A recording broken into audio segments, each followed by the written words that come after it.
பொன்னி சீரியல்ல அடுத்து என்ன நடக்கலாம்னா பொன்னியை தேடி வந்த முத்தையா கிட்ட ஜெயா இருந்துட்டு ஓவரா பேசிடுறாங்க. இதனால முத்தையா வந்து பயங்கரமா டென்ஷன் ஆகிறாரு. வாசல்ல போய் தர்ணா பண்ண ஆரம்பிச்சிடாரு. என் பொண்ணு வந்தாதான் நான் எந்திரிப்பேன் அப்படின்றாரு. அதை கேட்டு ஒட்டுமொத்த குடும்பமும் ஷாக் ஆகுறாங்க. சந்திரசேகர் வந்து எவ்வளவோ சொல்லி பாக்குறாரு. இருந்தாலும் முத்தையா வந்து கேட்க மாட்டேங்கிறாரு. ஜெயா இருந்துட்டு சொல்றாங்க, அந்த ஆளுக்கு அவ்வளவு திமிரா ஆகி போச்சா, அந்த ஆளு என்ன பண்ணணுமோ பண்ணிட்டு போட்டோம் அப்படின்னு சொல்லிட்டு திமிரா உட்காந்துருக்காங்க. இப்படி ஜெயா வீட்டு வாசல் முன்னாடி முத்தையா உட்கார்ந்து இருக்கிறது மீடியா ஃபுல்லா பரவிடுது.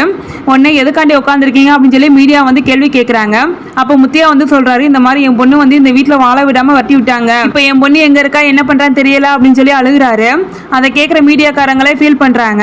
இப்படி முத்தையா பேசின வீடியோவை எல்லாருமே பாத்துறாங்க. மாதர் சங்கம், பாட்டு கச்சேரி சங்கம் அப்படின்னு சொல்லிட்டு உடனே அவங்க எல்லாருமே தேடி வந்துடுறாங்க. அவங்களும் முத்தையா கிட்ட வந்து விசாரிக்கிறாங்க என்ன நடந்துச்சுன்றத. முத்தையா வந்து சொல்றாரு. உடனே அவங்க எல்லாருமே முத்தையா சொன்னதை மட்டும் நம்பி நம்ம இது பண்ணக்கூடாது, பக்கத்து வீட்டுல விசாரிப்போம் அப்படின்னு சொல்லிட்டு விசாரிக்கிறாங்க. அப்ப வந்து சொல்றாங்க, ஆமா இந்த ஜெயலட்சுமி வந்து மருமகளை வந்து குடும்பப்படுத்த ஆரம்பிச்சிட்டாங்க. பாவம் அந்த பொண்ணு இங்க வந்து வாழவே இல்லை, ரொம்ப கஷ்டப்பட்டா அப்படின்றாங்க. அதை கேட்கிற மாதர் சங்கம் உடனே ஜெயலட்சுமியை வந்து கைது பண்றாங்க. அதே மாதிரி பாட்டு கச்சேரி சங்கமும் ஜெயலட்சுமி இனிமே பாடக்கூடாதுன்னு சொல்லிட்டு ரெட் கார்டு கொடுத்துடுறாங்க. இதனால ஒட்டுமொத்த குடும்பமும் ஆடி போயிடுறாங்க.